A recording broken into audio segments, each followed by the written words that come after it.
pressure, pushing down on me, pushing down on you. No man asked for.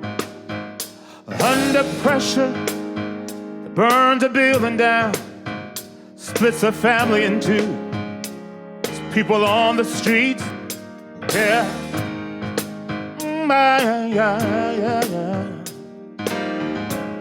Yeah. It's the terror of knowing what this world is about. Watching some good friends screaming, let me out. Tomorrow gets me higher. Pressure on the people, people on the street, yeah.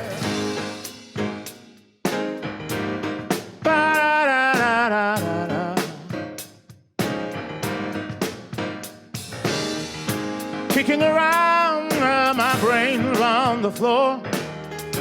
These are the days it never rains, but it pours. Evil, da da da da da da da da. People on the street, yeah. Ba da da da da da da da da. The terror of knowing what this world is about. Watching some good friends screaming, let me out. Tomorrow gets me higher, higher, higher, higher. Pressure on the people, people on the street.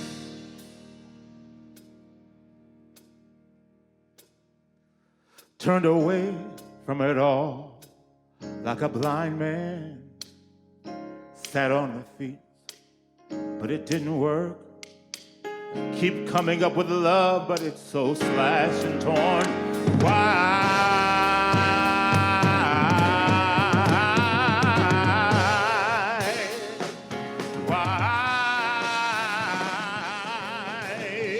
Love, insanity lies under the pressure we're breaking. Why can't we give ourselves one more chance? Why can't we give ourselves one more chance? Why can't we give love, give love, give love, give love, give love, give love, give love? Cause love's such an old-fashioned word, and love dares you to care for the people on the edge of the night, and love dares you to change our way of caring about ourselves. This is our last dance. This is our last dance. This is ourselves under pressure. Pressure. Under pressure. Pressure. Can you say that with me? Under pressure? Under pressure. There you go. Under pressure. I like that, Mac. Under pressure. Anybody? Under pressure. Under pressure.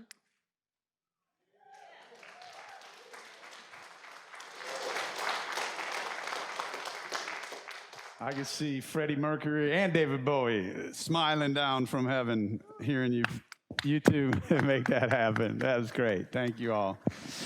Special request. I appreciate that. So I like this post I saw on Facebook this week. I think we're going to, I don't know what happened to the projector. I was hoping they would project it up here on the screen. But this post had a picture that said, want to put Christ back in Christmas?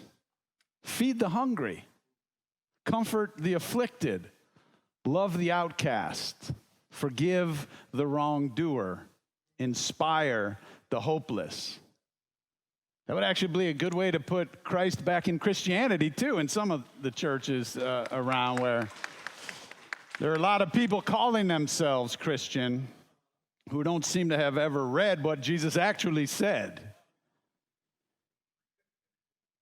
Corey Lovell, in fact, you did a great job, or Mr. Linton did a great job at the point last week talking about some of the ways in which the radical ministry of Jesus in the world that just doesn't get often spoken about or talked about. Things like feeding the hungry, clothing the naked, loving your enemies, and things like that. One of the person who posted that was a friend of mine named Bruce. And Bruce and I became friends back in 2006, right after my daughter Sienna died. He reached out with an email. He lives in Colorado, and he's an evangelical pastor of a megachurch in Greeley, Colorado. And he said in his email, "Hey, I just want to introduce myself. I've been lurking on your website for a few years, in fact." He said, "I sometimes like to see what the other side is saying about religion and even of my tradition and what the critique is." And he said, "And I've found over the years that you're a pretty faithful example of that. And I find my conscience gets pricked from time to time as I read what you are talking about over there at All Souls and some of the other ministers are talking about at All Souls." And he said, "Anyway, we're very different theologically, but I just want you to know I read on your website that you lost your daughter recently, and I just wanted to say from my family, my wife and I, we have children, and we know what as parents, we wanted to reach out to you. As other ministers, we wanted to reach out to you and just let you know that there are people praying for you in Greeley, Colorado." And I was so touched by this outreach. And of course, I had no idea where it could lead, but I began a dialogue with him on Facebook. And eventually, at one point, he said, "If you ever come out to Colorado, say hello." And I was out in Colorado not that long after this original touch base. And we went out and had a beer. So unlike Baptists, the evangelicals, I guess some are willing to have a beer in public.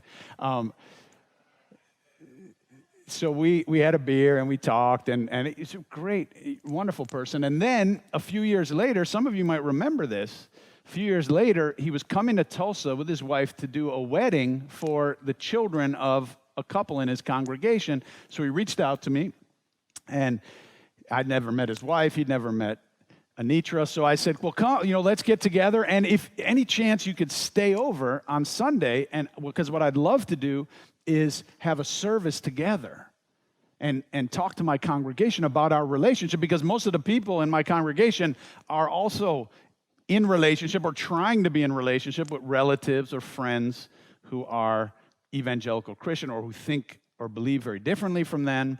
And so maybe we can model a constructive dialogue." And so if you remember, we did that. He stood here, I stood over there in the lectern, and we talked about it, and it was beautiful. And we've stayed in touch ever since. So he posted that yesterday. I shared that on my Facebook, and we need more people right now who can bridge these kinds of differences, not just religious, but political, and all of those differences that are happening in our world. Because I realize it's easy to love people who love us. And it's learning to love those who are different from us or those who are difficult to love that's the real masterclass in love. Actually, I usually say to people who are going through a pretty deep grief or loss that grief is the masterclass in love, but loving those who are different or those who are hard to love, that's another advanced placement opportunity in my experience. Jesus says very clearly, love your enemies. if we really want to embody the spirit of this season, if we want to create peace on earth and goodwill for all, then we need to not just love those who love us, we have to love even our enemies. Now, it sounds pretty unrealistic, especially in this day and age with everything going on. Maybe back in Galilee when people would wash each other's feet, you could love your enemies. But now, I think one of the greatest examples in our times are our healthcare workers. Exactly a year ago, on this day, I read a story by an emergency room doctor named Taylor Nicole. It was actually in the Washington Post, and it was titled, "The Pandemic Was Already Testing Me. Then a man covered in Nazi tattoos showed up in my ER." It reads, "He came in by ambulance, short of breath, already started on oxygen by the paramedics. Still, he was clearly laboring just to breathe. He looked sick, uncomfortable, scared. As we got him over to the gurney and wrestled his shirt off to switch to a hospital gown, there was one thing that we all noticed: the Nazi tattoos. The swastika stood out boldly on his chest. SS tattoos and other Nazi insignia ran down his arms. He was solidly built, older. His methamphetamine use over the years had taken its usual toll, and his teeth were all but gone. "Don't let me die, Doc," he said breathlessly, as the respiratory therapist switched him over to our mask and CPAP machine. I reassured him that we were all going to work hard to take care of him and to keep him alive. All of us being a team that included a Jewish physician, a black nurse, and an Asian respiratory therapist. We all saw the symbols of hate on his body outwardly that profoundly announced his views. We all knew what he thought of us, how he valued our lives. But our job was to value his. So here we were, working as a team to make sure that we gave him the best possible chance to live and to survive. By then, he was on high respiratory support and still laboring to breathe. So I asked him whether he'd want to be intubated. I knew it was all but inevitable, and I wanted to get his answer before the hypoxia made him more confused. He said that if a breathing tube was the only way that he could survive, he wanted us to do everything that we could. So we did. We were out of other options by that point, and so we prepared. I've faced this countless times since medical school, he said. Not the intubation, that's become routine at this point for me and my team. The swastikas, the racist patients. Every time I encounter this situation, I feel a bit shaken. And every time I've been able to smoothly and quickly move through those emotions.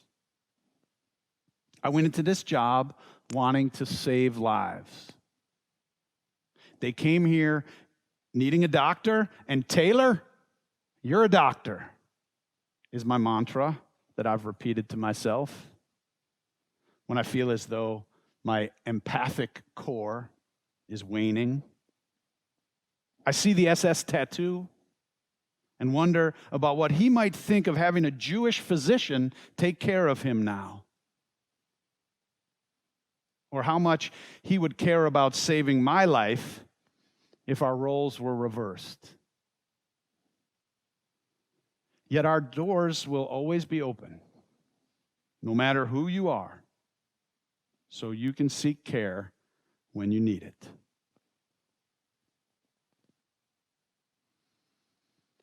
Talk about love beyond belief.